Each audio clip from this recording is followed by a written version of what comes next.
ശക്തമായ കാറ്റിൽ കോട്ടയം കടനാട് മരം കടപുഴകി വീണു. അപകടം നടക്കുമ്പോൾ സമീപത്ത് ആരുമില്ലാതിരുന്നതിനാൽ വലിയ ദുരന്തമാണ് ഒഴിവായത്. മരം വീണ ഇലക്ട്രിക് പോസ്റ്റുകൾ തകർന്നതോടെ വൈദ്യുതി ബന്ധം തടസ്സപ്പെട്ടു. അഖിൽ വിവരങ്ങളുമായി ചേരുകയാണ്. അഖിൽ, എപ്പോഴാണ് അപകടം? വലിയ മരമാണ്, ദൃശ്യങ്ങളിൽ നിന്ന് മനസ്സിലാക്കാൻ കഴിയുന്നത്. വൈദ്യുതി ബന്ധം പുനഃസ്ഥാപിച്ചോ? മധു, കടനാട് കുടുംബാരോഗ്യ കേന്ദ്രത്തിൽ ഇന്ന് രാവിലെ 11 മണിയോടുകൂടിയാണ് ഈ സംഭവം ഉണ്ടാകുന്നത്. ശക്തമായ കാറ്റും മഴയും ഉണ്ടായിരുന്നു. ആ സമയത്ത് കടനാട് കുടുംബാരോഗ്യ കേന്ദ്രത്തിന്റെ ആ ഒരു വളപ്പിൽ തന്നെയുള്ള ഒരു വലിയ മരമാണ് ഇത്തരത്തിൽ പൂർണ്ണമായും കടപുഴകി വീഴുന്ന സാഹചര്യമുണ്ട്. മഴയായതുകൊണ്ട് തന്നെ ആരും ആ സമയത്ത് മുറ്റത്തേക്കോ മറ്റും ഇറങ്ങി നിന്നിരുന്നില്ല എന്നുള്ളതാണ്.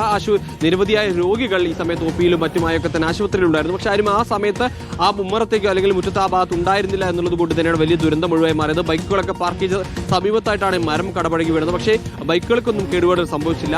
ഒരു പോസ്റ്റ് പൂർണ്ണമായും വീഴുകയും ഒരു പോസ്റ്റ് ചെരിഞ്ഞു നിൽക്കുകയും ചെയ്തുകൊണ്ട് തന്നെ വൈദ്യുതി ബന്ധം തടസ്സപ്പെട്ടിട്ടുണ്ട് എന്നുള്ളത് തന്നെയാണ്. എന്തായാലും വലിയ ദുരന്തത്തിന് ഒഴിവായി മാറി എന്ന് പറയേണ്ടി വരും. ഈ ആശുപത്രിയുടെ സർക്കാർ ആശുപത്രിയാണ്. അതിന്റെ ആ വളപ്പിനുള്ളിൽ നിന്നുള്ളതാണ്. കുറച്ച് നാളായി അതിന്റെ അതായത് മണ്ണുണ്ടായിരുന്നില്ല, അല്ലെങ്കിൽ അത് അത്ര ആഴത്തിലേക്ക് അതിന്റെ വേരുകൾ ഇറങ്ങിയിരുന്നില്ല എന്നുള്ള ഒരു മണ്ണിളകി നിൽക്കുകയായിരുന്ന ആശുപത്രി അധികൃതർ തന്നെ പറയുകയും ചെയ്തിരുന്നു.